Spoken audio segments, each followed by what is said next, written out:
Okay, तो third question में आपके पास ये दिया हुआ है कि segment R M and R N are the tangent segments to the of the circle with centre O. Prove that segment O R bisects angle M R N as well as angle M O N. तो आपको ये बताना है कि ये वाली जो line है, ये लाइन जो है वो बाइसेक करती है ऊपर वाले एंगल को भी और नीचे वाले एंगल को भी. ऊपर एंगल मतलब ये वाला एंगल जिसका नाम है एम आर ओ, और नीचे वाला एंगल मतलब एन आर ओ. इसका मतलब यहाँ पर आपके पास दो अलग अलग एंगल्स हैं जिसे आपको क्या बताना है, दे आर इक्वल. तो सबसे पहली चीज़ तो मैं ये लिख देता हूँ, टू प्रूव क्या है.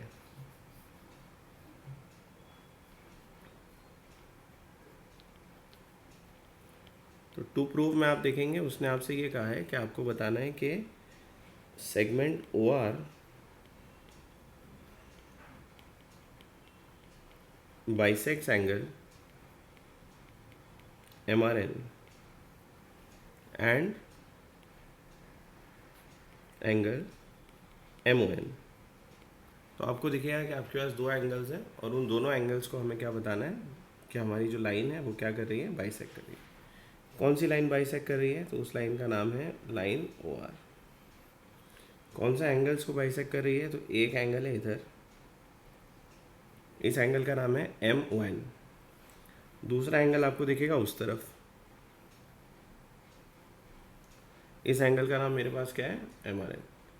ना उसी जब भी आपसे पूछा जाए कि हमें ये बताना है कि वो बाइसेक्ट करते हैं, तो सबसे पहले तो डायग्राम को आप स्टडी कीजिए. क्वेश्चन नंबर 2 अगर आपको याद है तो this question is similar to question number 2. जो डायग्राम आपके पास क्वेश्चन नंबर 2 में दिया हुआ था सेम क्वेश्चन नंबर 3 में भी दिया हुआ है. तो अगर मैं कुछ चीज़ें हाईलाइट करना चाहूँ तो उसमें सबसे पहली चीज़ तो ये होगी कि ये वाला एंगल 90 डिग्री का है. क्यों? बिकॉज ये रेडियस है, ये टेंजेंट है. वैसे ही आप देखिए ये भी रेडियस है और ये एंगल भी क्या होगा, 90, बिकॉज ये क्या हो जाएगी, टेंजेंट. फिर आप देखेंगे दोनों ट्राइंगल्स के अंदर, ऊपर वाला ट्राइंगल और नीचे वाले ट्राइंगल के अंदर एक साइड कॉमन साइड है, उस साइड का नाम हम दे रहे हैं ओ आर. नेक्स्ट आप नोटिस करेंगे तो आपको समझ में आएगा कि ये दो टेंजेंट्स तो क्या होती हैं, इक्वल होती हैं. क्यों इक्वल होती हैं? क्योंकि जो एक्सटर्नल पॉइंट से टेंजेंट बनाई जाती है, एक्सटर्नल पॉइंट ये रहा, यहाँ से हमने दो टेंजेंट्स बनाई हैं, तो वो दोनों टेंजेंट्स क्या होती हैं, कॉन्ग्रुएंट होती हैं. तीसरी चीज़ आप देखेंगे कि ये वाला साइड और ये वाला साइड भी इक्वल है. क्यों इक्वल है? तो आपको ये समझ में आएगा कि ये दोनों तो रेडियस हैं, और किसी भी सर्कल की कितनी रेडियस होती है, इनफाइनाइट. और वो इनफाइनाइट रेडियस हमेशा क्या होती हैं, कॉन्ग्रुएंट होती हैं. इसका मतलब ओ एम और ओ एन ये दोनों क्या हो गई, कॉन्ग्रुएंट हो गई. सो इसका मतलब जो ट्राइंगल मेरे पास ऊपर आ रहा है और जो ट्राइंगल नीचे आ रहा है उनको मैं कॉन्ग्रुएंट बता सकता हूँ.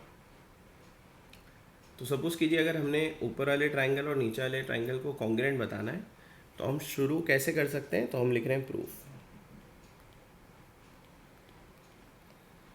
प्रूफ में आप देखेंगे कि हमारे पास एक तो है ट्राइंगल जिसका नाम है ओ एम आर,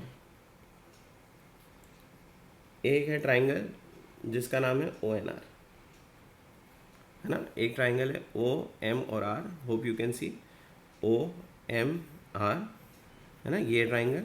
दूसरा ट्राइंगल नीचे आ रहा है जिसका नाम क्या है, ओ एन आर. इन दोनों ट्राइंगल्स को हम कॉन्ग्रुएंट बताने की कोशिश कर रहे हैं. और आप देख ही रहे हैं मैंने ऑलमोस्ट तीन तीन चीज़ें दोनों ट्राइंगल्स के अंदर हाईलाइट कर दी है.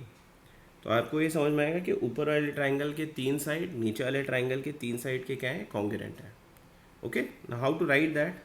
तो सपोज़ कीजिए सबसे पहले हम लिख सकते हैं कि सेगमेंट ओ एम जो है वो कॉन्ग्रुएंट है सेगमेंट ओ एन को. क्यों कॉन्ग्रुएंट है, तो आप लिख सकते हैं it is radii of same circle. ये पहली बात. सेकेंड थिंग आप ये बता सकते हैं कि जो सेगमेंट आर एम है वो कॉन्ग्रुएंट है सेगमेंट आर एन के. और क्यों कॉन्ग्रुएंट है, तो आप रीज़न लिखेंगे tangent segment theorem.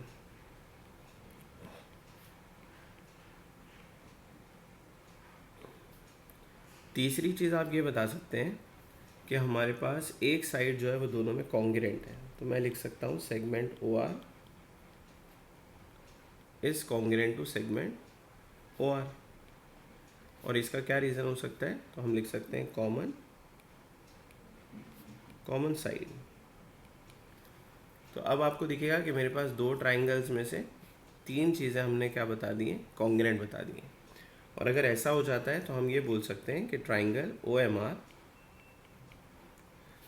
Is congruent to triangle O N are.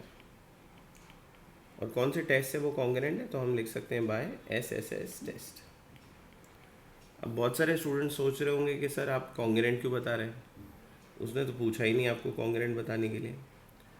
तो बेटा असल में लॉजिक ये है कि जब भी आपके पास किसी क्वेश्चन में दो चीज़ों को इक्वल बताने पूछा जाए, जैसे दो साइड इक्वल बताने पूछा जाए, दो एंगल्स इक्वल बताने पूछा जाए, तो हमेशा हम लोग क्या करते हैं, ट्राइंगल्स को इक्वल बताते हैं।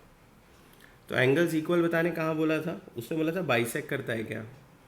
तो बाइसेक करने का मतलब क्या होता है कि ऊपर वाला एंगल और नीचे वाला एंगल इक्वल होना चाहिए। जैसे आप देख रहे हैं कि हमारे पास ये जो एंगल आ रहा है MRN, इसमें दो एंगल है, एक ऊपर एक नीचे। तो मुझे ऊपर वाले एंगल को किसके बराबर बताना पड़ेगा, नीचे वाले के। इसका मतलब मुझे बताना पड़ेगा MRO, है ना, मुझे बताना पड़ेगा major of angle MRO congruent है, ठीक है, कॉन्ग्रेंट है एंगल NRO के। अगर हमने ये बता दिया, इसका मतलब हम लोगों ने बता दिया कि ये वाला साइड एंगल बाइसेक्ट हो गया। उसी तरीके से अगर मुझे बताना है OMR या MON बाइसेक्ट हो रहा है, तो मुझे बताना पड़ेगा कि मेजर ऑफ एंगल या angle MOR is congruent to angle NOR। तो मैं इस कोशिश में लगा हुआ हूँ कि मैं ये बताऊँ कि हमारे ये वाले दो एंगल और ये वाले दो एंगल्स क्या होने चाहिए, कॉन्ग्रेंट। अगर ये कॉन्ग्रेंट हो गए तो ऑटोमेटिकली क्या हो जाएगा, जो उसने पूछा है वो प्रूव हो जाएगा।